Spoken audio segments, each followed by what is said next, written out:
Sextante no Ar, o podcast da editora Sextante. Olá, eu sou Mariana de Souza Lima, do marketing da Sextante, e começa agora mais uma edição especial do Sextante no Ar, o podcast da Sextante. A gente vai continuar com o nosso programa sobre o ciclo de palestras que aconteceu em São Paulo nos dias 8 e 9 de junho no Teatro Gazeta. Reunimos lá alguns de nossos autores para um encontro recheado de conhecimento. As palestras foram tão boas que resolvemos compartilhar o conteúdo com nossos ouvintes do podcast. No episódio anterior, vocês ouviram a palestra de Mary Del Priore, autora de As Vidas de José Bonifácio, e Eduardo Bueno, autor da coleção Brasilis, em que colocam o passado, a história como nós conhecemos, em pratos limpos. E hoje vamos disponibilizar para vocês a palestra com Mary Del Priore, Diana Garbim, autora de Fazendo as Pazes com o Corpo, e Rosana Herrmann, autora de Celular Docilar. Essas três grandes autoras promoveram no palco uma reflexão sobre a história, o autoconhecimento e a nossa relação com o mundo que nos cerca. Espero que vocês gostem.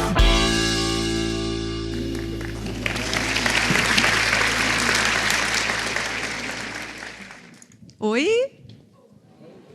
Oi, gente. Eu tô tão emocionada aqui, porque assim, a gente estava aqui nos bastidores, eu e a Diana, conversando. Mari, que coisa maravilhosa que você é. Além de ter, assim, 50 livros, uma pessoa incrível, o vocabulário, o jeito que ela fala. Eu fiquei, nós duas ali atrás. A gente estava conversando, gente, será que algum dia a gente vai ter esse vocabulário? Vai ter esse conhecimento. Então, eu falava que coisa... Porque a gente conhece as palavras, né? A gente tem o vocabulário ativo e o passivo. Tem aquele que a gente reconhece a palavra. Quando lê, você conhece, mas você não sabe usar. É uma coisa meio tipo assim, trufas. Se você encontrar uma trufa, alguém fala assim, esse prato tem trufa, eu vou pedir trufa. A gente nem sabe direito assim, como é que faz a trufa. Você não compra trufa na sua casa, não tem trufa na sua casa. Se alguém aqui tiver trufa em casa, levanta a mão agora que eu quero ver. Ninguém tem trufa em casa. Então a gente reconhece quando vê, mas não pertence ao vocabulário ativo. Então a hora que você falou assim, tão espontaneamente, quando eu recebi aquela resma de documentos, eu fiz um comentário laudatório sobre ele. Eu falei, laudatório, que lindo. Quero ficar grávida de você, laudatório, que coisa linda. Então, eu estou muito feliz de estar aqui, em tão boa companhia no evento da Sextante. Nana, todo mundo, estou muito feliz de estar aqui de verdade. Principalmente por vocês, que eu sempre morro de medo de chegar e não tem ninguém para falar com a gente, né? Ninguém vai ler o livro, ninguém vai na palestra, dá medo, né? Ninguém vai assistir o programa. Eu queria também agradecer muito. É uma honra, é a palavra que eu posso usar para descrever estar ao lado dessas duas mulheres tão incríveis. A Rosana e a Mary são mulheres que... A Rosana também sou jornalista, então há muito tempo acompanho e admiro. A Mary, nem sei quantos livros já li. Aliás, tem o livro da história do corpo da mulher, da história da mulher no Brasil, incrível, que me inspira muito no meu trabalho também. Então, obrigada, Sextante, por essa oportunidade e obrigada por estar aqui com vocês. É só lembrar que eu conheço a Rosana de Priscazelas, eu conheci muita gente. A Rosana, eu acho que estava começando o programa de mulheres, né, Rosana? Isso. Acho que foi dos primeiros programas assim, de televisão para o qual eu fui. Eu nunca esqueci a simpatia da Rosana, radiante. Foi muito gostoso te reencontrar aqui. Eu vou aproveitar, fazer comentários assim, sobre os livros de vocês, mas eu acho que vocês têm que começar falando, né? Rosana, começa falando dos celulares, vamos? Né? Bom, a gente vive hoje um mundo onde você tem a impressão de que o mundo é chato, mas não é a tela que é plana. A gente passa... As pessoas começaram a achar que a Terra é plana, porque a única informação que a gente tem hoje vem via tela. Então, é um mundo maravilhoso. Eu jamais demonizaria o celular ou toda a tecnologia, o avanço do homem. É realmente uma bênção. Tanto é que, quando eu conhecia a internet, eu disse assim, é a última chance do homem, o projeto humano dar certo na Terra é pela internet. Se não der certo agora, pode jogar fora. Não tem mais salvação. Porque realmente é uma coisa que democratiza, que aproxima, onde você tem acesso a tudo. Porém, duas coisas aconteceram. A primeira é que, ao ter acesso a toda a informação produzida pelo homem, desde que o homem existe, desde a pré-história do homem até os dias de hoje, e a gente só frequenta, 4 lugares. Instagram, vê o e-mail, vai no Facebook. É incrível, quando você tem um infinito de possibilidades, você mesmo se reduz a 5 ou 6 coisas que você frequenta, e o resto, ninguém faz. Você não vai aprender aramaico porque você tem acesso. Você não vai saber como é alguma informação sobre a biblioteca de Alexandria porque você tem acesso. Não. A gente se restringe àquele mundo pequeno diante do infinito. E a segunda coisa é, quando a gente tem a tecnologia que pode ser libertadora, a gente acaba fazendo, não é bem uma opção, mas a gente acaba caindo numa armadilha onde nós somos escravizados pelo telefone celular. Então, nesse livro que a gente desenvolveu, que eu desenvolvi com a Nana e com a Sextante, que foi uma caminhada incrível entre nós, assim, porque para mim foi um imenso aprendizado de disciplina de organização, de olhar pelo prisma do leitor, que é uma coisa que a editora me ensinou, de escrever, mas olhando pelo prisma de quem vai ler. Então, você vem aqui e se coloca lá, se coloca aqui e se coloca lá. Então, é um jogo de cena muito interessante produzir um livro assim.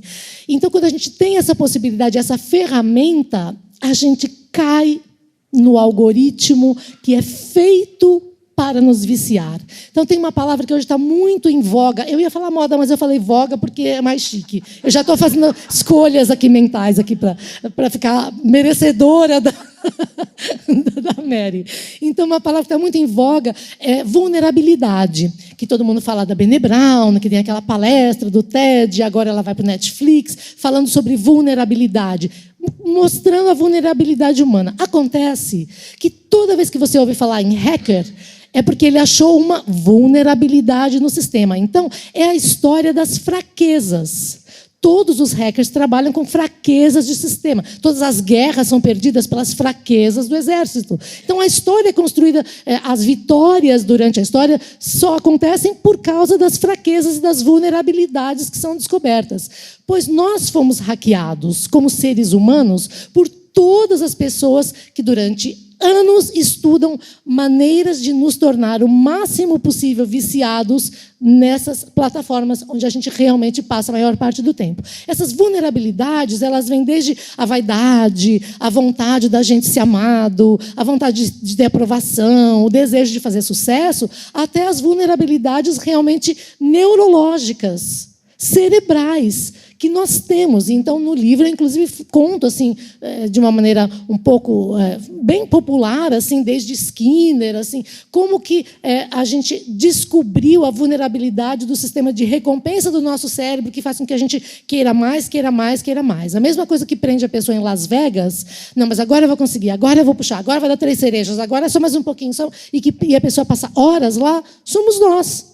Na nossa pequena Las Vegas, que é um centro que tem jogo, tem entretenimento, tem comunicação, tem tudo. E o tempo inteiro a gente, só mais um pouquinho, só mais um, vou olhar só mais um pouquinho, olhar só mais... E agora, se for só mais um e-mail, só mais... E a gente cai nisso porque a gente mergulha num oceano feito para isso. Então, uma coisa que no livro eu falo, converso, eu conto da minha...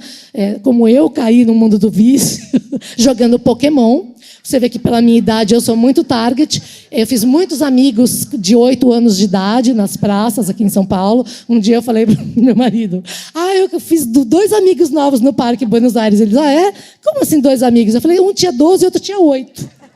Mas a gente estava jogando Pokémon juntos e eles me avisaram que tinha um monstrinho lá em cima que ainda não tinha. Mas eu fiquei viciada no jogo de Pokémon porque assim, eu comecei a mentir para a família. Foi quando eu percebi que eu estava realmente já passando. E aí eu falava assim, eu olhava assim no joguinho e via que tinha assim, na esquina da minha casa, tinha um monstro que eu precisava muito ter, que estava faltando no meu álbum de figurinhas, faltava aquele monstro. E eu falava, meu Deus, como eu vou falar para meu marido e minha família que eu preciso sair para pegar o monstro? Não vou contar isso. Então eu falava assim, meu bem, eu vou ali na padaria e já volto. Mas o que você vai fazer na padaria? A gente acabou de ir. Não, mas aqui faltou um queijo. Mas está cheio de queijo na geladeira. Não, mas é um queijo muito especial. É um queijo que não tem aqui em casa. É um queijo que só tem. Eu preciso ir lá, vou lá comprar o queijo e já volto. E aí eu ia lá, pegava um monstro e falava, agora eu preciso ir no mercado comprar o queijo. Porque agora eu vou chegar em casa sem o queijo. Então, assim, a pessoa chega nesse nível de vício com um joguinho. E nós estamos totalmente, não apenas dependentes, que dependente é quando a ferramenta se torna super útil, você não pode viver sem ela, ótimo. Só que a gente não passa 3 horas no Waze, nem 4 horas no aplicativo do banco. A gente fica esse tempo todo em rede social. Então, não é o telefone, não é o aparelho, não é só a internet, mas são especificamente esses aplicativos sociais e os joguinhos que trabalham nesse sistema de recompensa, que vão fazendo com que o seu cérebro vai liberando mais dopamina.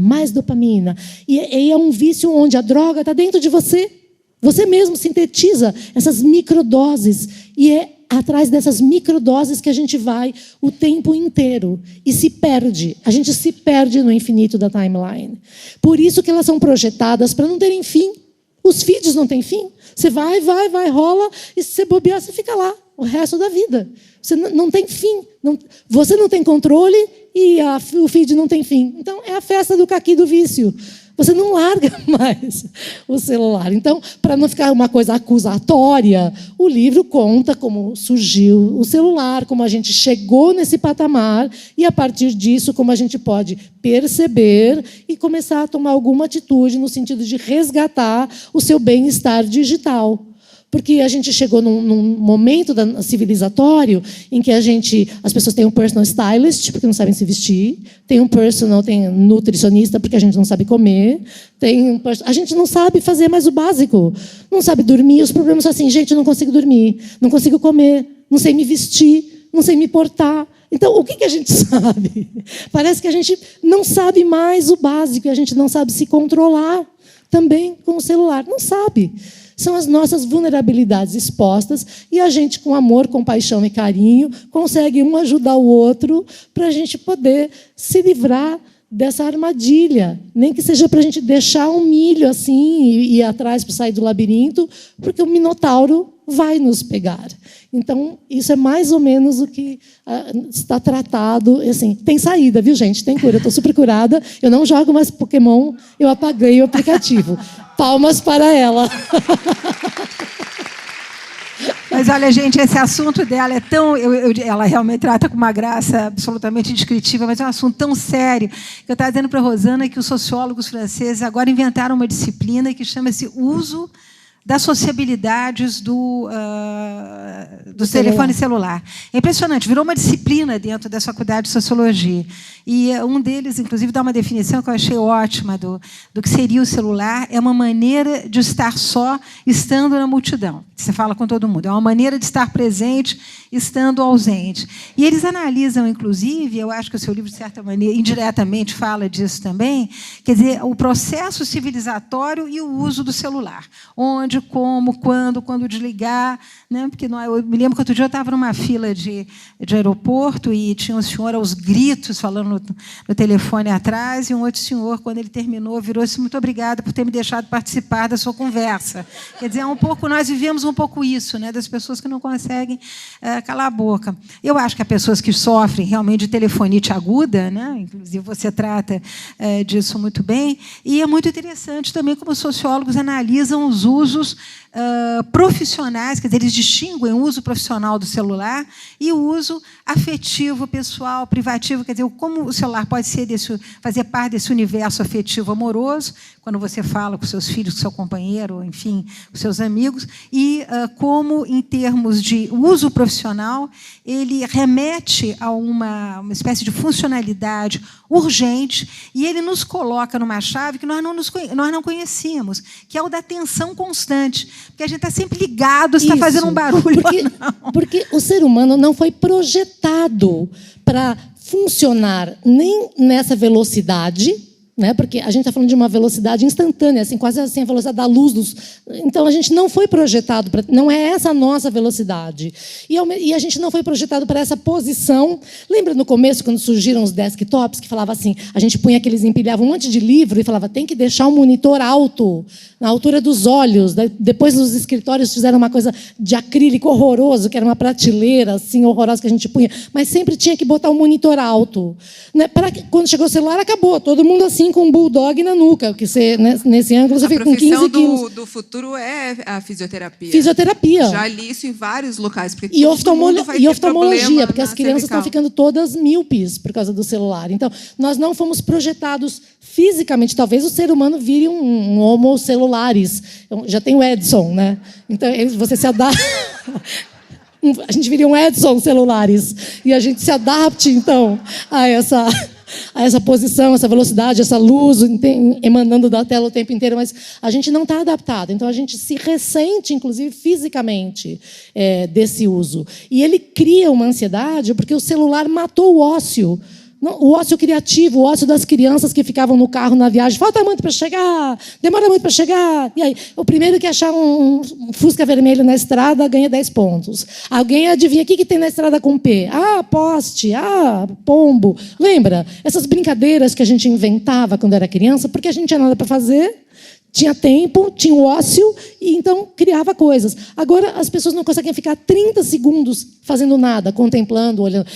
Pega o celular virou a bengala dessa coisa horrorosa que é estar sozinha no mundo e eu ter que olhar as coisas passivamente, sem ter alguma coisa para fazer. E uma das consequências, tudo indica, eu não sou especialista, você é que essa instantaneidade também nos bloqueia, no sentido de não nos permitir mais fazer projetos a longo prazo. Porque como você tem que resolver tudo na hora, você está intimada pelo celular, essa perspectiva de resolver também com calma, a longo prazo, também está bastante esvaziada. Longo prazo e muitas linhas num parágrafo, porque as pessoas não conseguem mais ler 2 parágrafos, tem muita dificuldade, tanto é que o que mais faz sucesso na mídia impressa são aquelas colunas de tijolinho, porque são tweets. Então, você lê aquelas colunas sociais porque ela já vem tweetada, né? Assim, então, um dia eu estava tentando escrever um texto, falei, nossa, profundo, falando de internet. Fiz o texto e estava esperando para ver se alguém comentava, né? Um menino simplesmente botou assim, TLDR. Eu falei, o que é isso? Too long, didn't read. Muito comprido, não li. O texto, porque ele era comprido, nem valia a pena começar. Porque, nossa, ia demorar uma infinidade de tempo, dá para você dar 20 likes enquanto você lê esse texto, sabe? Então, nós estamos então vivendo em altíssima velocidade mental, num corpo totalmente assim, numa posição horrível, sofrendo fisicamente para poder responder, com uma expectativa zero de ter frustração, porque a gente não quer ter frustração. A pessoa pode ter 10 milhões de seguidores, ser uma estrela brasileira consagrada, ela recebe uma crítica, ela responde a crítica. E ainda sai no jornal, fulana responde, Bruna Marquezine responde a fã que criticou a sua magreza ou tal coisa assim. É impressionante, porque você quer aprovação total. Você quer 100% de aprovação. Não pode uma pessoa não gostar da sua foto. Você vai lá e fala, como que você não... Sabe?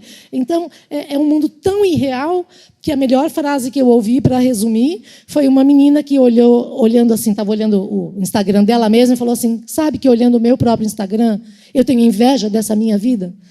Porque essa não é a minha vida. Então, vamos passar a palavra aqui para alguém que sabe falar muito bem de corpo, muito bem de estar bem consigo mesmo, que é linda. Vamos lá falar do seu livro? É muito interessante que eu gosto muito disso que você fala da rede social, porque a gente está vivendo esse momento de comparação o tempo todo.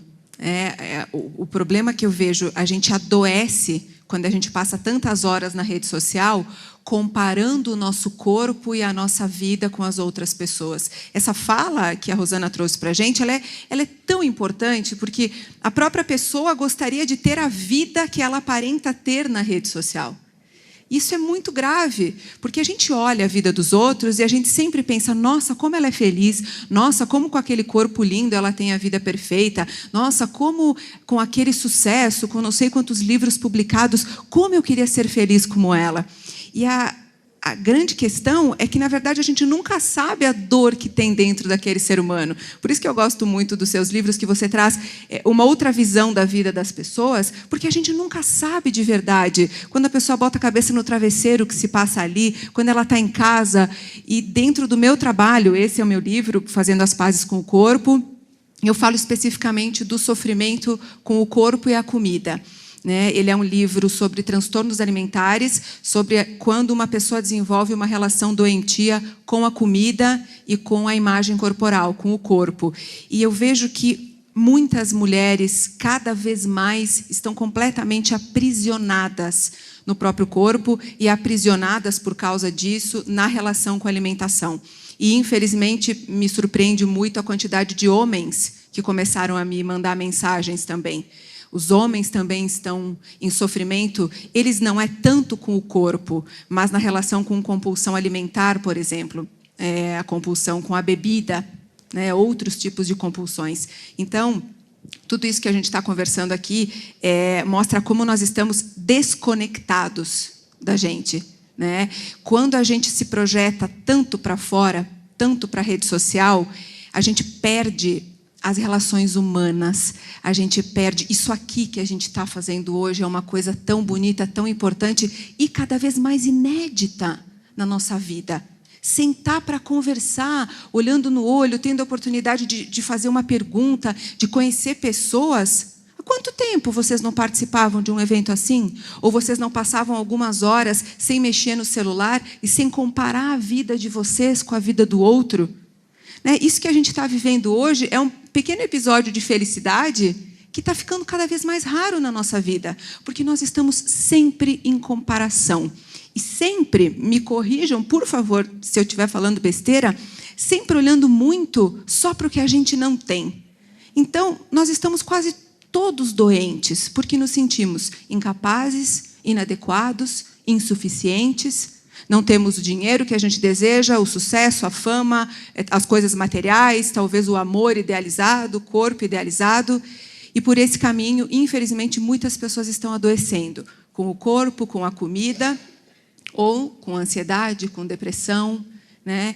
Eu não vou pedir para ninguém levantar a mão aqui, mas que vocês possam pensar isso com o coração de vocês, né? Quantas pessoas aqui nessa sala não fazem uso de ou antidepressivo, ou ansiolítico, ou remédio para dormir, ou precisam de alguma dose de álcool ou drogas para aguentar a pressão do dia a dia? É raro, porque nós estamos muito doentes e não estamos percebendo, porque estamos no celular, porque estamos na rede social, porque não olhamos mais para dentro. Então, esse é o trabalho que eu comecei a fazer há 3 anos com o meu canal no YouTube, que se chama Eu Vejo, com o livro, e agora, com muita alegria, já estou escrevendo o segundo. A Nana vai me ajudar muito neste processo. Com muita alegria, vou lançar também pela editora Sextante o segundo livro. Conta um pouquinho a tua experiência, porque isso eu achei fantástico no livro, a maneira como você, de maneira muito sincera e muito aberta, conta o que foi a sua própria trajetória em relação ao seu corpo. Fala isso um pouquinho, porque eu acho que as pessoas vão gostar. Eu escrevi o livro porque eu sofri por mais de 20 anos com transtorno alimentar. Eu tinha uma relação completamente obsessiva com o meu corpo e com a minha alimentação. Eu digo, Mari, que assim, a comida mandava na minha vida. Eu abria os olhos de manhã e eu pensava 2 coisas. O que eu vou comer? Eu quero comer o mundo. E não, eu não posso comer porque eu não posso engordar. Então, eu cheguei ao ponto em que eu não queria mais sair, ir a lugares em que eu ia ter contato com comida e sabia que eu não ia conseguir aguentar, não ia conseguir não comer. Eu comecei a mentir para não ir trabalhar, porque tinha engordado 1 ou 2 quilos.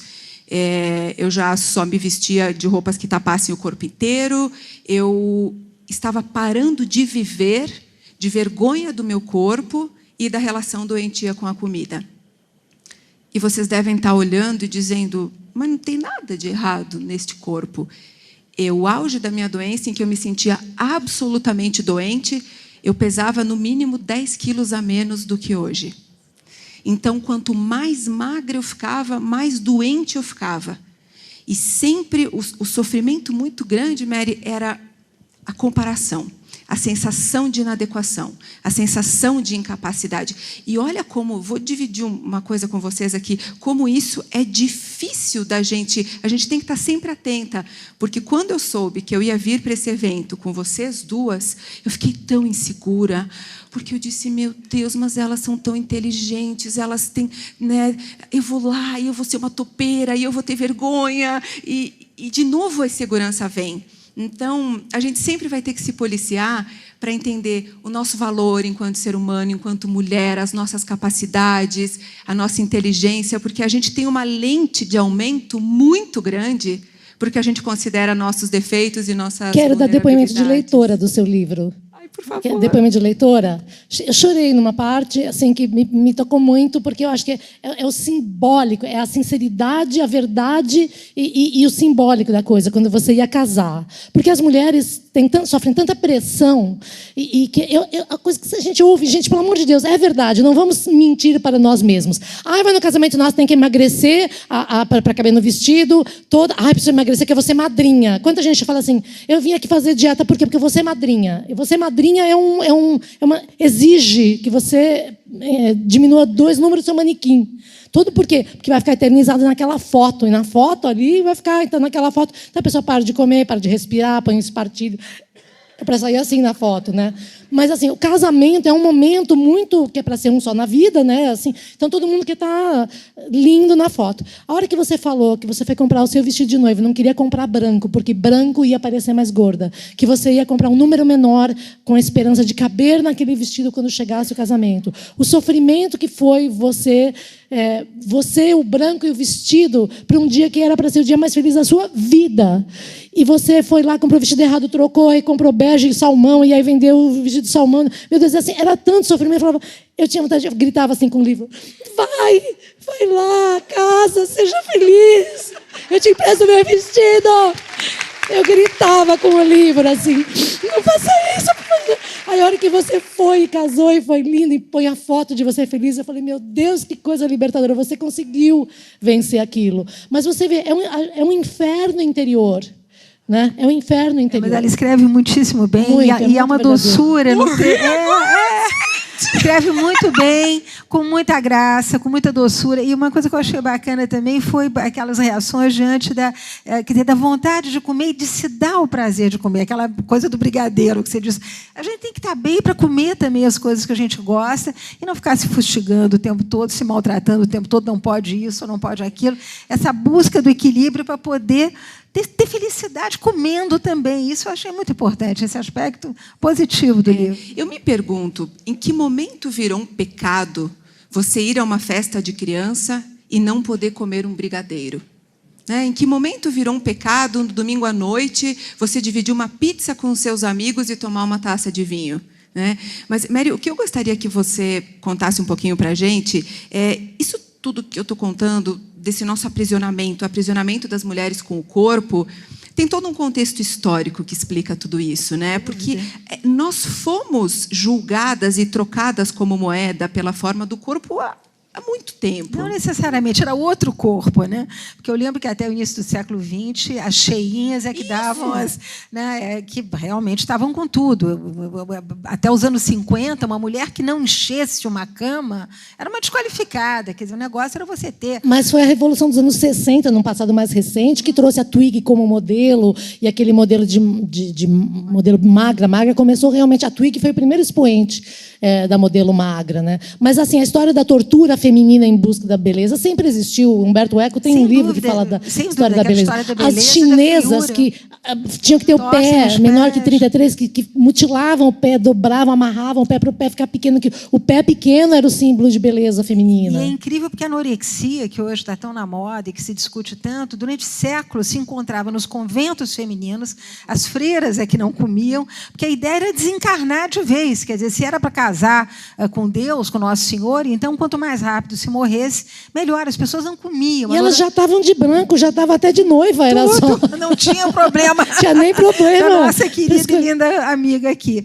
Mas o livro é absolutamente delicioso, porque ele traz uma mensagem positiva, e ao contrário de ser daqueles livros assim que realmente deixam a gente sem condição de pensar, de comer, ao contrário, aponta saídas. Isso eu achei notável, uma delícia de livro para ler, né?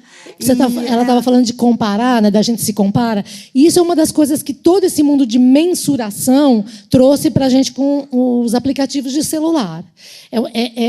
Mediu, sofreu. Se você se comparar, você vai sofrer. Porque sempre alguém vai ser melhor, mais rico, mais inteligente, mais bonito, mais alguma coisa. Eu pratico corrida de rua e adoro. Mas eu tento não usar aqueles aplicativos todos que Strava, porque eu vi uma situação que me deixou muito chocada. Eu estava na USP correndo todo sábado, eu corro lá, e aí tinha umas meninas conversando e eu estava bebendo uma água ali no intervalo e eu estava ouvindo que elas estavam falando de um aplicativo chamado Strava, onde você coloca os seus números, o seu desempenho, e tem tipo um ranking, né, que coloca as pessoas. E aí uma falando para a outra: nossa, eu quero matar aquela filha da puta daquela mulher. Eu falei: gente, temos uma assassina aqui correndo com a gente. Aí ela falou assim, a outra: por quê? Falou: porque ela está uma posição na minha frente no ranking, e se eu conseguir bater aquela... Falou: mas você conhece ela? Não. Uma anônima, num ranking que tinha um tempo melhor que o dela, e ela estava lá se matando e tinha que correr mais para vencer, para no ranking subir uma posição. Tipo, o que significa no mundo, na felicidade, na nossa vida, em 100 anos de poder desfrutar do mundo, uma pessoa que momentaneamente num ranking X de um aplicativo Strava e está na sua frente, mas você mede a frequência cardíaca, a pulsação, o seu pace, a sua velocidade.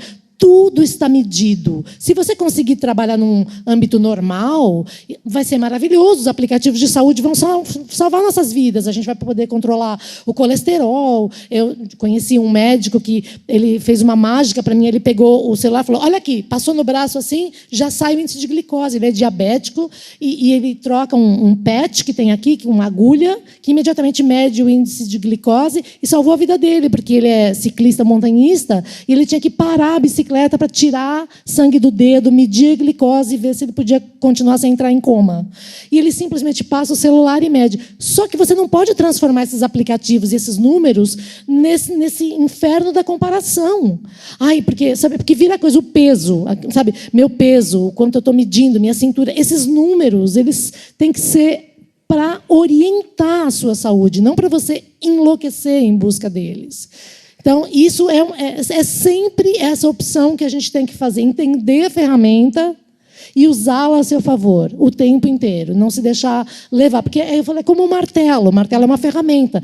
Prega um belíssimo prego na parede. Só que você pode matar uma pessoa com o martelo. Então, é o que você faz com a ferramenta, né, que transforma aquilo em útil ou num perigo para a sua vida. Me ocorreu uma coisa agora que... nesse mundo de rede social e comparação do corpo, a gente tem agora enfim, sempre teve os padrões de beleza, né? Cada época um corpo era o supervalorizado e o desejado, e agora a gente está vivendo o momento das mulheres de barriga de tanquinho. E, curiosamente, eu entrevistei um médico outro dia que me contou que a gente automaticamente olha um homem ou uma mulher de barriga de tanquinho e imagina que aquilo é um corpo saudável, que é uma pessoa com saúde. Não questionamos se aquele corpo foi construído com anabolizantes, com hormônios, com coisas que fazem mal à saúde. E mais, o que me surpreendeu, ele disse que muitas meninas jovens que têm barriga de tanquinho e que correm muito para secar a gordura e ter aquela barriga de tanquinho, estão sofrendo de incontinência urinária. Por quê? Elas fazem tanto abdominal e elas correm tanto que o assoalho pélvico não suporta a pressão. Enquanto você está vendo e comparando o seu corpo com uma moça linda de barriga de tanquinho, talvez ela não consiga segurar a urina. De fralda. Porque, necessariamente... Embaixo do tanquinho está de fralda aos 20 anos. Não estou dizendo que não existem pessoas com corpos lindos e sarados e saudáveis. Lógico. Mas eu acho que o que a gente quer, talvez, trazer para vocês nesse bate-papo é um olhar diferente sobre o que a gente está acostumado a entender por saúde, por vida perfeita, por felicidade. Nós não sabemos o que, infelizmente, as pessoas estão fazendo em nome da saúde, o que não é verdade, e sim em nome da estética, da aparência. Eu gosto muito de um antropólogo francês que chama David Le Breton. Ele chama de indústria do design corporal. O que a indústria da beleza, da dieta, da cirurgia plástica tem feito com o nosso corpo. E ele diz uma frase que eu gosto muito e eu uso sempre quando vou falar em lugares. Eu tenho até um slide que eu mostro com o livro dele, que chama Adeus ao Corpo. Esse livro dele, ele fala que a indústria do design corporal quer que a gente acredite que a anatomia virou uma obrigação. Você pode ter o corpo que você quiser, basta você gastar o dinheiro, consumir as coisas, e não é mais o jeito que você nasceu, a sua natureza, a sua genética. É uma obrigação. Você pode ter o corpo que você quiser, do jeitinho que você quiser. E não é verdade, né? Tanto mais no Brasil, onde eu diria que esse corpo ideal é um corpo de classe social, né? Porque só pode ter esse corpo ideal quem paga a cirurgia plástica, quem paga o personal trainer, quem paga a boa dieta. Então, nós temos também o problema, nós estamos caminhando para um país de obesos, né? Eu que moro numa pequena comunidade, 200 mil habitantes, a gente vê como as pessoas estão ganhando peso, como as pessoas estão... E aí entra uma questão do seu livro que eu achei de grande importância, que é a questão da educação alimentar. Eu acho que fala-se pouco disso, Eu acho que as revistas femininas, que são as grandes formadoras dos padrões estéticos, embora tenham dado uma virada, deram uma guinada agora, de uns anos para cá, por força dos movimentos feministas, dos movimentos identitários, mas até uns 10 anos atrás, Rosana sabe disso muito bem, quer dizer, eram as panteras, com as medidas, como você bem lembrou, eram todas estruturadas, mas essa questão da educação alimentar eu acho fundamental, e, sobretudo, nas escolas, né? Para crianças, não está se falando disso bastante, e está todo mundo engordando muito rápido, muito. Você podia falar um pouco? Porque a gente vive completamente desconectado dos nossos sinais internos de fome e saciedade. Né? Nós não sabemos mais o que nós gostamos de comer, o que nos dá prazer de fato. Quando adultos, nós comemos guiados pela dieta restritiva que alguma nutricionista prescreveu ou que a gente pegou de alguma blogueira ou de alguma revista. Então, de novo, não comemos quando estamos com fome física, comemos porque tem que comer de 3 em 3 horas, não sei quantos gramas de proteína, de carboidrato. É tudo regra que nos desconecta dos sinais do nosso corpo. Né? O que a gente precisa voltar a entender pera lá, o que eu gosto mesmo? Será que eu gosto de comer todo dia tapioca, frango grelhado, tipo sola de sapato e batata doce? Será mesmo que esse é o seu gosto? Será que isso traz o afeto da sua infância? Será que a sua avó fazia isso para você comer quando você era criança? A gente perdeu a ligação do afeto com a comida, do que a gente gosta, e a nossa relação com a comida virou uma relação de medo e punição. E isso, a minha geração principalmente, é muito aprisionada nesse tipo de alimentação, que os especialistas chamam de diet mentality, que é a mentalidade da dieta. Infelizmente, nós, a minha geração, estamos adoecendo os nossos filhos, as nossas crianças. Porque as mães, hoje em dia, com tanto medo da obesidade infantil, o que elas fazem? Proíbem. Quando você proíbe uma criança de comer o que ela gosta, inevitavelmente, ela vai, quando ela encontrar, ela vai para a compulsão alimentar, ela vai comer tudo que ela conseguir. E isso é muito perigoso. E, além da qualidade da comida, tem o tempo. Eu volto a falar desse tempo. Quer dizer, esse tempo de navegar no mundo. Porque a gente quer o tempo da produtividade, do sucesso, é o tempo da navegação instantânea. Acha rápido no Google, já põe não sei o quê, 5 abas abertas, tudo faz ao mesmo tempo, multitasking. Esquece essa velocidade e pensa na velocidade do nosso corpo. O processo de digestão começa quando você produz ptialina, que é a primeira enzima que vem na saliva, que é quando você começa a salivar ao ver a comida. Os japoneses, antes de começar a comer, eles olham a comida e ficam olhando aquela beleza da comida, aquelas coisas arrumadinhas ali no prato, porque esse olhar para a comida, esse momento em que você, antes de atacar a comida no buffet, você põe o prato, e então começa a produzir exatamente a primeira enzima da saliva para o processo de digestão.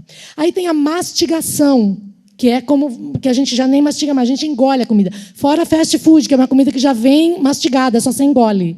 A comida já vem mastigada, eu nunca vi, o sanduíche é mole, a carne é mole, a batata é mole, tudo é mole. Você faz assim, você apertar com a mão, vira um marshmallow de hambúrguer. Porque é mole, ela já vem deglutida, é igual passarinho que a mãe come e vomita no passarinho assim. No filhote, no ninho, é uma comida que já vem praticamente comida. Você só tem que engolir. Então, você come, aí você mastiga, e tem que ter texturas diferentes, sabores diferentes, e não muito sal para que você consiga perceber no palato os sabores. Então, esse processo de comer um prato de comida, ele demora um tempo, que é o tempo para a comida chegar no estômago, começar a digestão e fazer é um processo.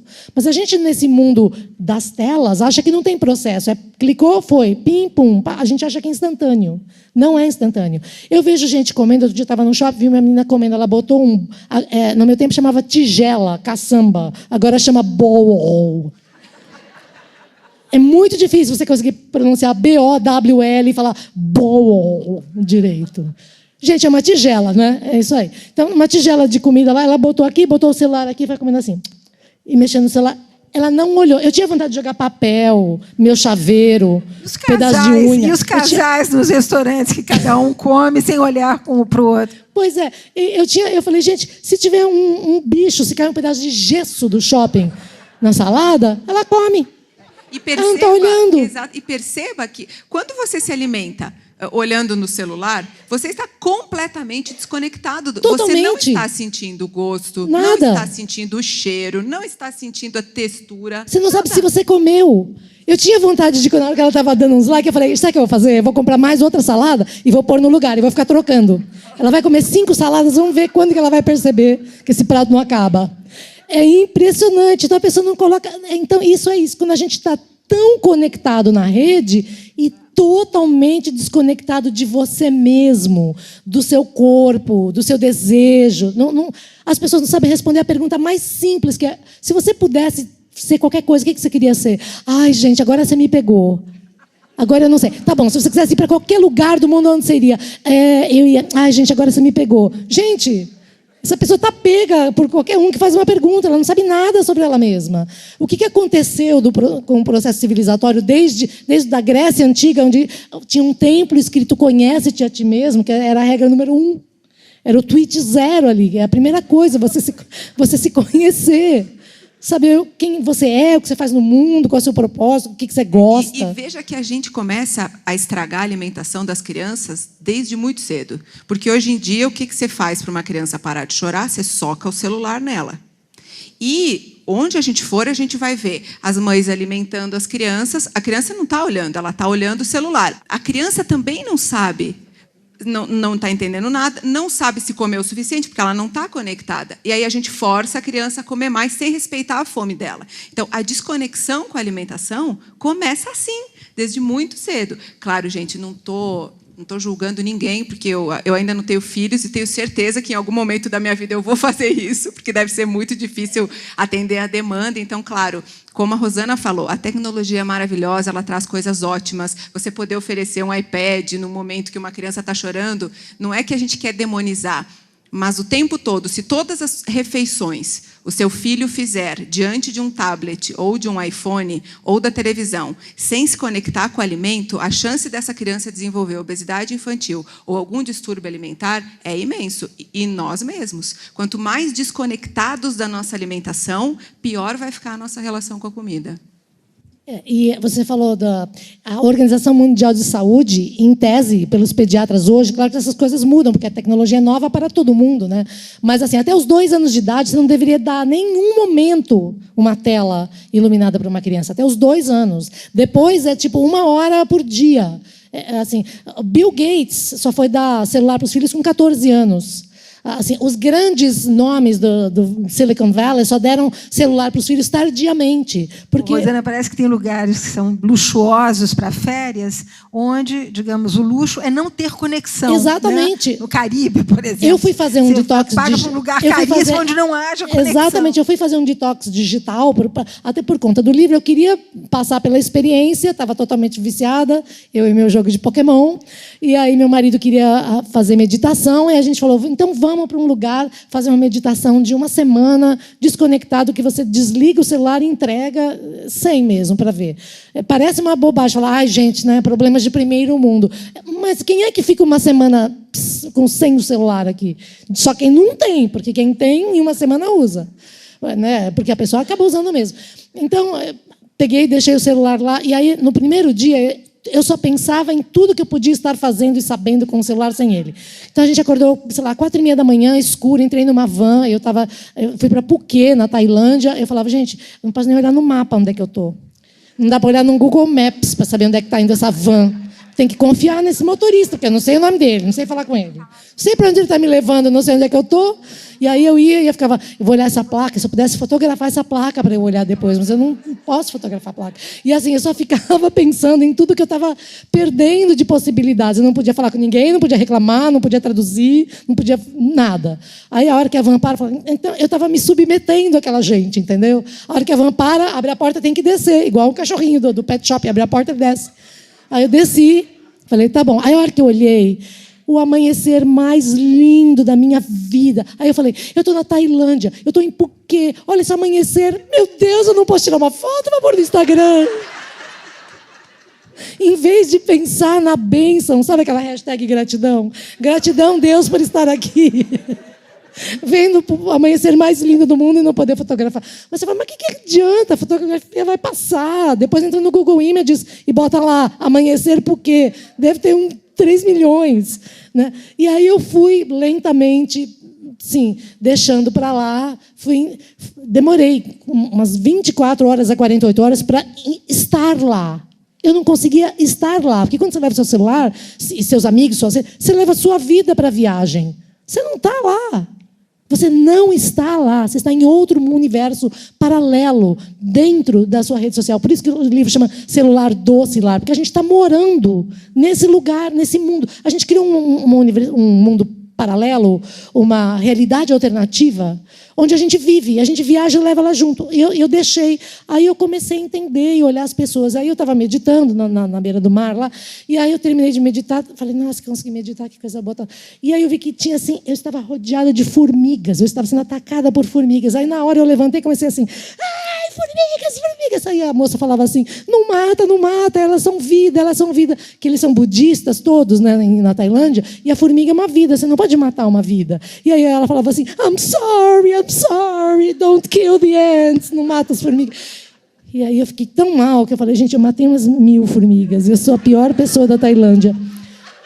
Aí, quando acabou, ela me deu uma maçã, eu falei, eu vou dar para as formigas. Aí eu peguei um bambu, espetei a maçã, botei e fiquei a tarde inteira contemplando e vendo as formigas subir na maçã e comer a maçã inteira. Foi muito legal.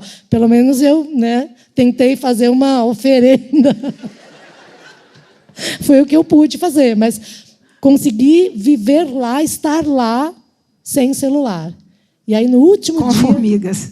Eu e as formigas. Queria que você falasse um pouquinho sobre a sua relação com as pessoas que, através da internet, te consultam, querem saber a tua história. Fala um pouquinho disso, que é muito interessante. É muito bacana esse veículo, que é a internet, que nos aproxima tanto das pessoas. Então, foi muito surpreendente para mim, quando eu comecei, a quantidade de mensagens que eu comecei a receber, e principalmente de pessoas que dizem que nunca tinham conversado sobre esse sofrimento com ninguém. Então, no começo, eu comecei a receber e-mails de 3 páginas de pessoas relatando o sofrimento de 10, 20 anos. Inclusive, me chamou a atenção mulheres mais velhas, de 40 a 50 anos, que passaram a vida odiando o próprio corpo, que não foram à praia com os filhos, com os netos, e elas sempre disseram, eu nunca conversei, nunca contei isso para ninguém, nunca expus isso para ninguém. Então, eu percebi que, na hora que a gente abre o nosso coração e fala das nossas dores, a gente cria uma conexão com outro ser humano que também está em sofrimento. E aí a gente entende o que eu estudo meditação mindfulness há 3 anos e pratico, o que os estudiosos de mindfulness e de meditação chamam de humanidade compartilhada. Porque se cada um aqui levantasse a mão agora e contasse para a gente qual é a dor, qual é a batalha que você está vivendo hoje, a gente perceberia que todos nós somos seres em sofrimentos, temos questões, também temos felicidades, é verdade, cada um também pode contar uma coisa muito feliz, mas isso nos conecta, nos une, e é isso que eu consigo fazer por meio do canal. Então, assim, as pessoas mandam muitas dúvidas, mas a maior parte das mensagens é: obrigada por permitir que eu olhe para a minha dor. E aí o relato de dor da vida dessa pessoa. E a pergunta principal que eu recebo é como eu percebi que estava doente e precisava de ajuda. Então, se alguém aqui está passando por isso, eu vou dar rapidamente a resposta. É quando você perde a liberdade de escolher entre comer e não comer, entre sair de casa e não sair de casa, por vergonha do seu corpo, de poder ter uma relação com o seu companheiro livremente e não ter. É quando a sua relação com o seu corpo e com a comida se transforma numa obsessão. Quando você pensa nisso o tempo todo e isso te impede de fazer as coisas que você gostaria. Se alguém aqui está passando por isso, por favor, não tenha vergonha e procure ajuda, porque a sua dor é digna, sim, de tratamento, você pode melhorar muito, mas a gente precisa romper o medo e a vergonha de procurar ajuda. Eu acho que podemos passar para as perguntas agora. Estou aqui já. Aí a Mari já. Acho que vocês falaram muito de internet, de redes sociais, então tem aqui uma pergunta primeira para abrir. Quais são as dicas para fazer boas conexões e bom uso das redes sociais? É tão intuitivo, a gente sabe tanto quando a gente está se metendo em treta que não devia, quando a gente está perdendo tempo com um assunto que é nosso, é tão fácil de perceber, é que a gente tem uma maldadezinha que a gente tenta terceirizar para a Fabiola Hypert, né? A gente assiste e fala, mas foi ela que falou, não fui eu, foi o Léo Dias, não fui eu. Mas a gente percebe quando a gente podia estar fazendo alguma coisa por si mesmo, e você pensa e fala assim, tá bom, então o que eu fiz nos últimos 10 minutos? Eu me meti na história do Neymar, eu dei uma opinião sobre o negócio lá. E para você, o que você fez? Nada. Eu só me meti na vida dos outros mesmo, sabe? Assim, então, a gente sabe que a gente está gastando tempo inútil. Porque a gente gasta tempo de duas formas, com coisas que não nos interessam e não vão fazer nada para as nossas vidas, não dizem sequer respeito às nossas vidas, e a gente gasta tempo fazendo demais as coisas que dão prazer e a gente não consegue parar. Se a gente conseguir controlar, ou pelo menos ter consciência desse tempo de vida que a gente está gastando, e fazer uma imagem muito simples que eu vi num filme ruim, filme B, muito ruim, mas que a pessoa, quando nascia, ela recebia tipo um carnê, com todos os dias que ela ia viver da vida. E toda vez que você fazia uma coisa idiota assim, você arrancava as páginas do fim. E aí, quando você vê, de repente, só tem metade, entendeu? Da tua vida pra você viver. Então, a gente sente. Eu acho que a gente só tem que, o tempo inteiro, sair da armadilha, do labirinto, e voltar para a consciência e se perguntar, o que eu estou fazendo aqui? Isso aqui adiciona alguma coisa para a minha vida? Não. Então, o que eu estou gastando meu tempo com isso? Era melhor eu estar dormindo. Seria mais saudável. Então, vou ficar com você, que já tem uma outra pergunta aqui. A internet deu voz a todos. Na sua opinião, como lidar com os comentários destrutivos da internet? Eu sou a pessoa que mais conviveu com hater, com stalker, com tudo nessa vida. O hater não é um ser. O troll não é uma criatura troll. Ele somos nós. Eles somos nós. E nós somos eles. Nós somos essas pessoas em algum momento. Porque em algum momento a gente já foi muito agressivo com alguém. Às vezes esse alguém é você mesmo. A gente, às vezes, é o troll. E a gente quer olhar o outro como se o outro fosse um hater. Certamente você já foi muito estúpido com alguma pessoa. Às vezes na sua família mesmo. Né? Então, é uma pessoa que está vivendo um momento onde ela sente muita raiva, muita inveja, ela é muito infeliz. Então, em vez de pensar na consequência que dá raiva mesmo na gente na hora que você sente, a gente tem que ir lá socar um travesseiro na hora, dá muita raiva. Mas para e pensa, ensinamento budista. A pessoa vem e traz para você um pote de estrume e te dá de presente. Você não pega. Quem volta com o estrume para casa? É ela. Então, quando a pessoa vem te entregar um pote de estrume, não receba. Deixa ela voltar. É isso. Não interaja. É a melhor coisa a fazer. Legal. Dayana, o que mais te surpreendeu nas reações de leitores ao seu livro no seu canal? O que mais me surpreendeu foi a quantidade de pessoas que me conta que passou por essa mesma dor por tantos anos. É uma surpresa que eu imaginava que seria assim, mas eu não queria imaginar que tantas mulheres vivessem tão aprisionadas no corpo por tantos anos. Então, a quantidade de mulheres que vive a vida inteira em guerra com o corpo e com a comida, aprisionada em dietas, com transtornos alimentares, e assim perdem a vida toda. Perdem futuro profissional, perdem relações. Então, a maior surpresa é o número mesmo. Muito mais mulheres do que a gente imagina sofrem. E já tem pesquisas que mostram que pelo menos 80% das mulheres têm uma autoimagem distorcida. Isso não significa se ver mais gorda ou mais magra, simplesmente. É autoimagem em geral, é autopercepção, é autovalorização. Se acham sempre, como a gente já comentou bastante, insuficientes, inadequadas, e isso inicialmente parece que é uma coisa só com aparência, mas é uma coisa do alto valor, uma coisa interna. Tem uma aqui. Como era a vida com máquina fotográfica com filme de rolo? Eu achava 24 fotos muito. Então, quando era isso, a gente, na verdade, eu transformava 24 em 12, porque eu olhava as que eu estava feia e gorda e rasgava. Então, eu voltava para casa e falava, não, mas eram só 12. E as outras 12 eu paguei e joguei no lixo, que era para ninguém ver.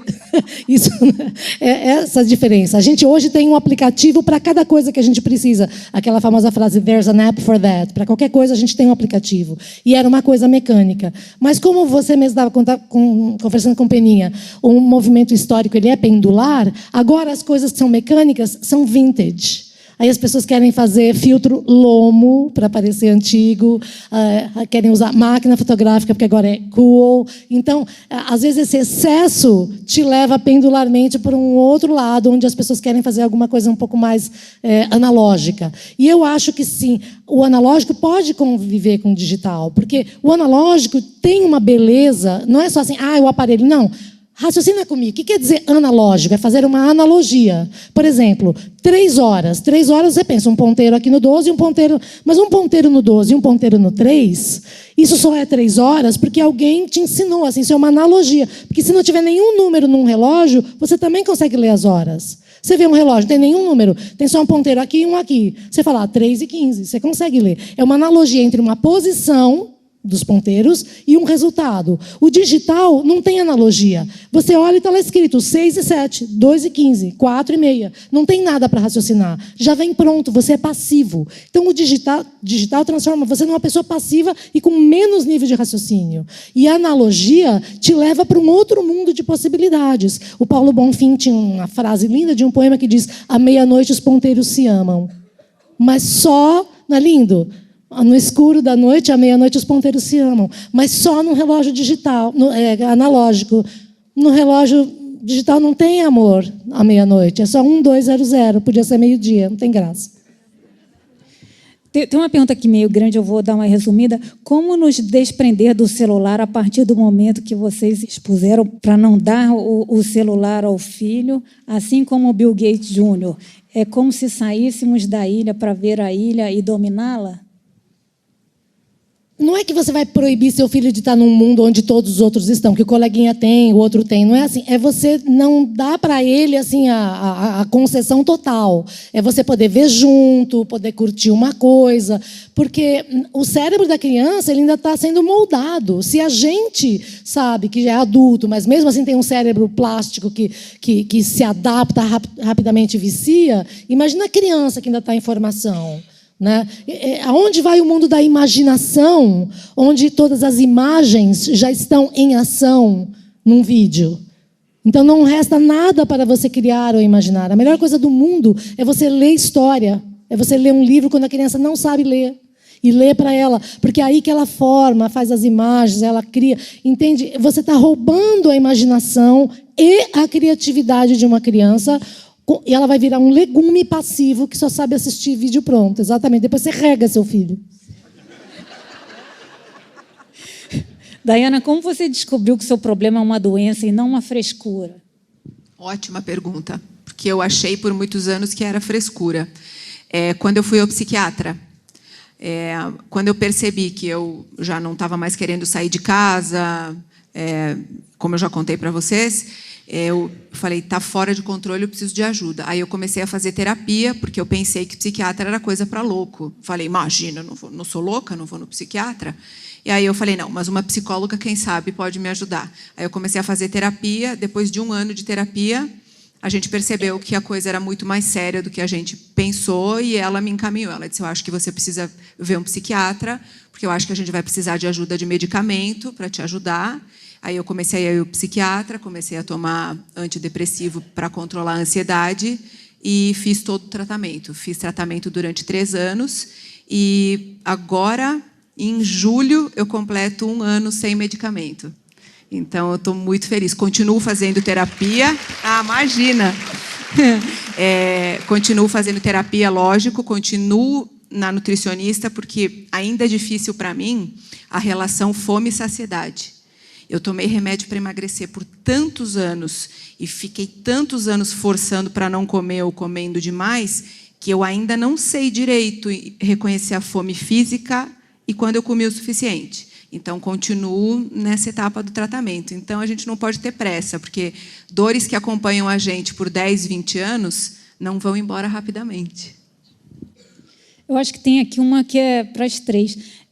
Esse culto ao corpo culpa das celebridades e da mídia? Olha, eu trabalho em televisão desde 1983, em comunicação desde 1980, faz as contas, é muito tempo. E, assim, eu já passei situações onde, assim, eu fui contratada para apresentar um programa diário, ao vivo, eu fiquei toda feliz, falei, meu Deus, que legal a fazer, cheguei toda feliz. E assim que eu cheguei, falou, bom, hoje a gente vai ver o seu figurino, porque o programa é diário, vai muita roupa, ninguém tem roupa para todo dia. E aí eu cheguei lá, me vi numa sala cheia de costureira, aquelas mulheres tudo com fita métrica assim no pescoço e tal, e começaram, por favor, tirar a roupa, já é uma coisa constrangedora, porque tem um monte de gente desconhecida, é primeiro dia de trabalho, ninguém fica pelado no primeiro dia de trabalho, mas a pessoa que vai apresentar e precisa fazer figurino fica. Então, sei lá, tira a roupa e fica assim olhando, né? Aí ela começa a te medir, todo mundo te olhar, aí já começa, vai ter que perder 7 quilos, mas... gente, mas eu começo a semana que vem, como assim? Vai ter que perder 7 quilos. Não, então é o seguinte, porque não dá para você apresentar o programa. Eu sou jornalista, eu sou apresentadora, eu sei fazer meu trabalho e eu não posso fazer meu trabalho para o qual fui contratada porque eu preciso emagrecer. Aí a mulher falou para mim o seguinte, olha o nível da... É porque se você não conseguir emagrecer, a gente vai ter que mandar fazer para você um macaquinho de elastano. Eu já estava ouvindo tungstênio, assim, no lugar de elastano, de tungstênio, que vai daqui até o joelho, porque meu joelho era considerado tipo um Eisbein, sabe aquela comida alemã, que joelho de porco? Até aqui, para você ficar com mais cintura e parecer mais magro na televisão. Eu falei, mas como é que eu vou apresentar ao vivo sem respirar? Em apneia é difícil, porque o programa tem 2 horas. Sabe, assim, tipo, é ridículo uma pessoa falar isso para outra, mas eu estava lá pelado ouvindo isso, com um bando de gente me olhando. Eu saí de lá aos prantos. Isso ainda acontece. E são várias. E não é que é uma TV, um programa. Em quase todas as TVs, em algum momento alguém chega e dá uma sussurradinha assim, podia emagrecer um pouquinho, hein? Ou uma amiga minha, que é jornalista, linda, maravilhosa, que foi praticamente obrigada, porque falou assim, você podia dar uma alisada nesse cabelo, né? Porque está com cabelo de pobre. Falou esta frase, que rico tem cabelo liso. Falou assim para ela.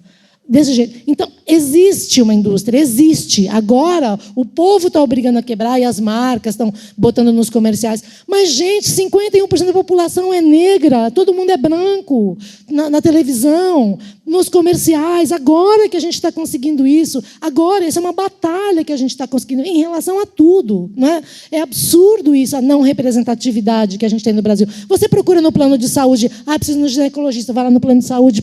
Quando você chega, você não espera encontrar um ginecologista negra. Você espera que ele seja branco porque você nunca viu. Porque os médicos são todos brancos nos comerciais, os advogados, os CEOs, e as mulheres são magras, e as mulheres são lindas, e as mulheres... É impressionante. E tem a outra parte que agora também não pode envelhecer. Então eu já não podia ser gorda, não podia ser baixinha, não posso nada. Gente, eu não sei por que eu não vou para Madagascar com os bichos.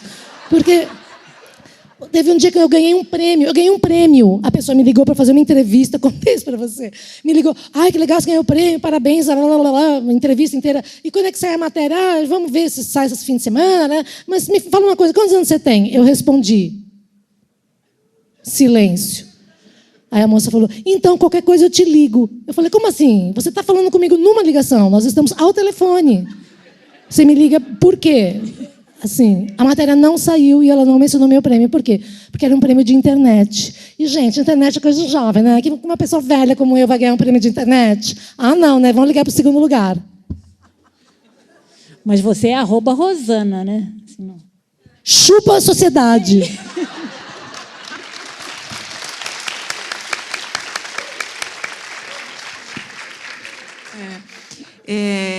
Isso que a Rosana falou, essa cobrança, infelizmente acontece até hoje. Aconteceu comigo. Eu trabalhava na Globo.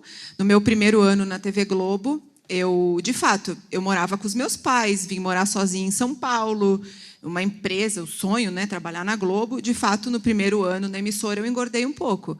E os meus chefes me chamaram numa salinha para uma reunião e disseram, você tem uma carreira brilhante pela frente, mas nós percebemos que você engordou e você precisa emagrecer.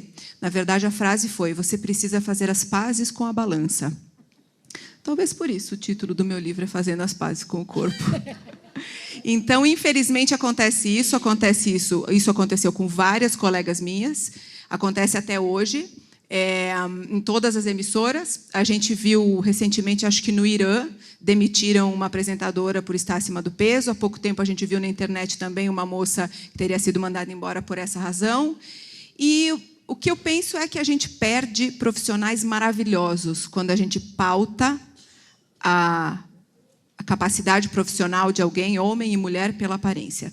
A gente perde tanta inteligência, tanta capacidade de articulação, de pensamento, de crítica, porque nesta sociedade da imagem e do espetáculo, o que vale é ser bonito ou estar dentro de, sei lá o que é padrão de beleza. Mas, Mary, me conta historicamente, como é que é isso de padrão de corpo? Como é que isso Quando começou? aparece a imagem. Porque se vocês pegarem, por exemplo, a literatura do século XIX, a beleza não está descrita. Nenhuma heroína de Machado, você fica sabendo quando ela pesa, qual é o tamanho do sutiã, nada disso. Né? Mas a partir da invenção da fotografia e da câmera, e desse olho que te olha e que te mede, a coisa realmente desanda.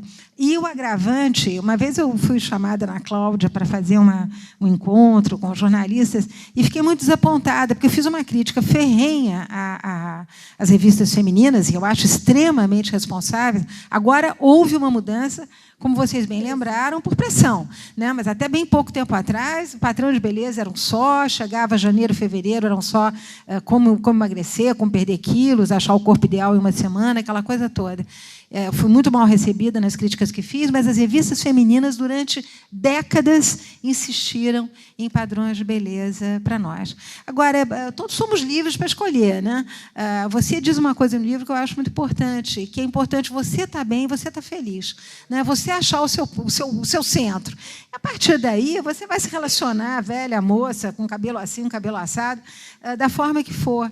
Eu acho que, graças a Deus, isso está mudando radicalmente.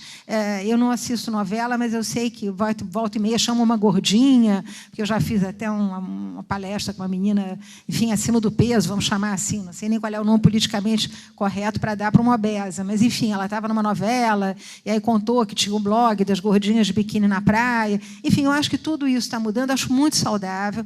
Eu me lembro que, quando escrevi esse livro sobre o corpo, eu entrevistei vários cirurgiões plásticos, e um deles me disse: o maior problema para o cirurgião plástico no Brasil hoje é que a mulher brasileira quer aparecer com a Barbie. Só que ela é uma mistura de raças. Né? Ela tem uma bunda africana, ela tem um peito português, ela tem um nariz semita. Quer dizer, nós somos um tal encontro, nós somos uma tal mestiçagem que é muito difícil corrigir aquilo tudo para caber dentro da Barbie. Mas eu acho que as mulheres são muito responsáveis. Eu acho que as mulheres no Brasil são muito machistas. Elas gostam muito de agradar, elas gostam muito de parecer com esses modelos todos dos quais nós estamos aqui discutindo para fugir. Nós estamos procurando bem-estar, equilíbrio, conteúdo, interioridade. Mas eu acho que ainda há uma grande parcela de brasileiras que gostaria de ficar nesse papel passivo, né, de objeto de desejo dos homens. Porque é o caminho mais curto para chegar na aprovação. Se você entrar no padrão, imediatamente você vai ter aprovação. Imediatamente, não, se você for conivente, se você fizer a concessão, imediatamente você cai no sistema e você vai ter essa aprovação. Então, é muito tentador. Né? Você fala, então eu vou fazer isso. Nos anos que eu trabalhei em televisão, eu trabalhei em todas as emissoras, abertas, fechadas, em todas, extintas. Já sou velha, eu trabalhei em emissora extinta, tipo Dinossauro, Manchete. Então, eu me lembro que teve uma época que, assim, sempre tem aquelas meninas que são as merchandetes, né? Que são as agazetes, as paniquetes, as que vêm lá das vedetes, né? Que vêm lá atrás do teatro de revista dos anos 50, que são sempre essas vedetes, né, francesas. E elas sempre têm que ser todas bonitas, gostosas e ficam de biquíni, né? Que é para mulher ornamental, né? Que faz parte da cenografia, não devia ser nem elenco, devia fazer parte da cenografia, porque é a mulher adorno, tratada como adorno. E as meninas todas que eram lindas, um dia uma deixou a bolsa cair. Gente, era mais remédio que a farmácia da Drogaria São Paulo. Era assim, era só bomba, bola, coisa para emagrecer. Todas elas tomando anfetamina, bola, tal. É tudo mentira. Eu tinha um apresentador com o qual eu trabalhei, não vou citar o nome. Ele, durante um tempo, fazia uma campanha de um shake para emagrecer. E ele fazia lipo e fazia a campanha de shake. Depois ele fazia outra lipo e fazia a campanha do shake. Então, ele vendia shake que ele não tomava e que não servia para emagrecer. Teve uma blogueira famosíssima que vende uma cinta para emagrecer e ter cintura, e ela foi flagrada numa transmissão ao vivo numa rádio, pelo Facebook, que estava ligado no intervalo, e ela falou para a mãe: ai, mãe, não vou contar que eu já fiz um monte de lipo por causa da cinta, né? Senão não vou vender a cinta. E aí o cara falou assim: está no ar no intervalo no Facebook. Você acredita? Então, é isso. Então, é tão o mundo da imagem, é só vender imagem, imagem. É o mundo da imagem que acaba. Tanto é que Narciso se afogou no quê? No reflexo da água, quando viu a imagem. Então, esse mundo de imagem não é realidade, porque o mundo não é 2D. Pensa, o celular só tem 2 dimensões e você só tem áudio e vídeo. Nem textura, porque aquilo é só vidro, você não sente o dedo. Todos os outros sentidos não estão contemplados, não tem cheiro, não tem tato, não tem nada. Então, a gente não pode achar que é só imagem numa tela plana, né? Onde você tem um mar de possibilidades sensoriais para você viver. E, rapidamente, para encerrar esse assunto, você falou da responsabilidade, né? Nós, mulheres, temos uma responsabilidade que a gente não se dá conta. E eu nunca me dei conta quando eu estava doente. Só fui me dar conta agora. Enquanto nós não pararmos de julgar o corpo das outras mulheres, a gente nunca vai ser capaz de ser livre no nosso corpo. Porque enquanto você ficar dizendo a outra está gorda, está com celulite, está com cabelo branco, está velha, você jamais vai ser capaz de olhar para você com carinho e com amor. Então, essa é a nossa responsabilidade também. Bacana.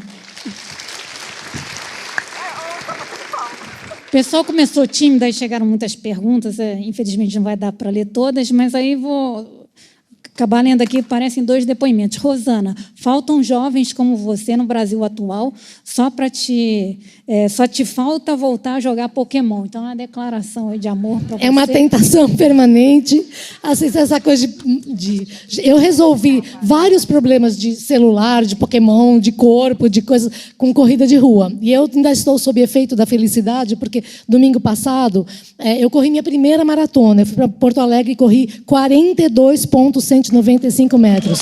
Eu tenho 62 anos, eu corri 42 quilômetros pela primeira vez. E eu achava que era impossível, porque basta olhar, eu não sou aquela atleta de elite. Vocês podem olhar e ver que eu não sou uma. Olha aquela atleta ali, pergunta para ela. Ninguém fala isso para mim. Então, eu sei que eu não sou uma atleta, mas porque eu sei que eu não sou, não tenho dom para isso nem nada, eu falei, fiz tudo o que era necessário, eu cumpri todas as etapas, eu fiz treinos longos durante 6 meses, 24 quilômetros, 26, 28, 30, 32, a gente vai até 32 quilômetros nos treinos para fazer a maratona.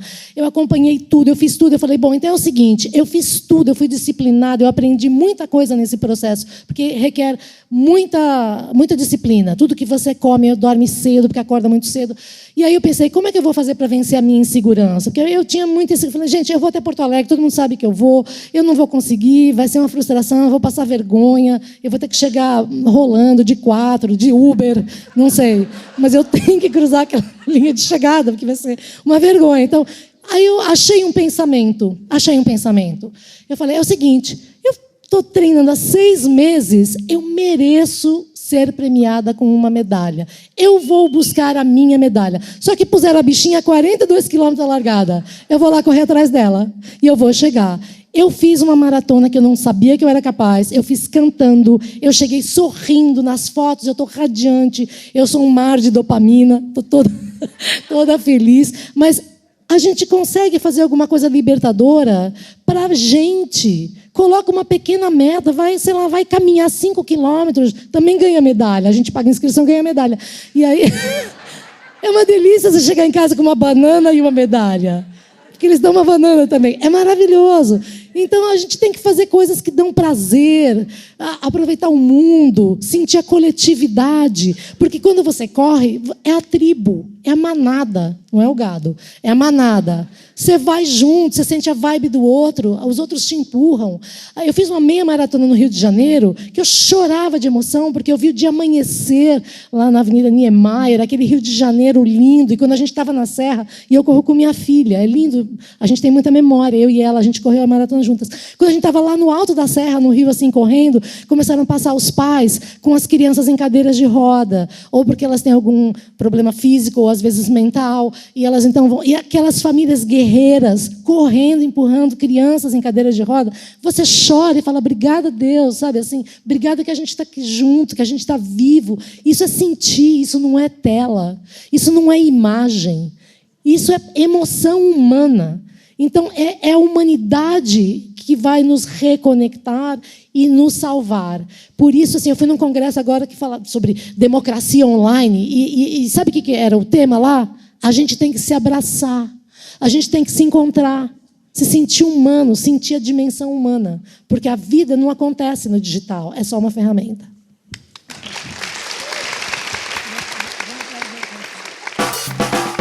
Vocês acabaram de ouvir a palestra Conhece-te a Ti Mesmo, uma reflexão sobre a história, o autoconhecimento e a nossa relação com o mundo que nos cerca, com Mary Del Priore, Diana Garbim e Rosana Herman, um conteúdo extraído do 2º ciclo de palestras Sextante. Eu sou Mariana de Souza Lima e encerro mais uma edição especial do Sextante no Ar sobre o ciclo de palestras que realizamos em São Paulo. Ficou alguma dúvida? Quer mandar alguma sugestão ou comentário? Escreve pra gente, envie um e-mail para sextantenoar@sextante.com.br. Aguardo vocês no próximo.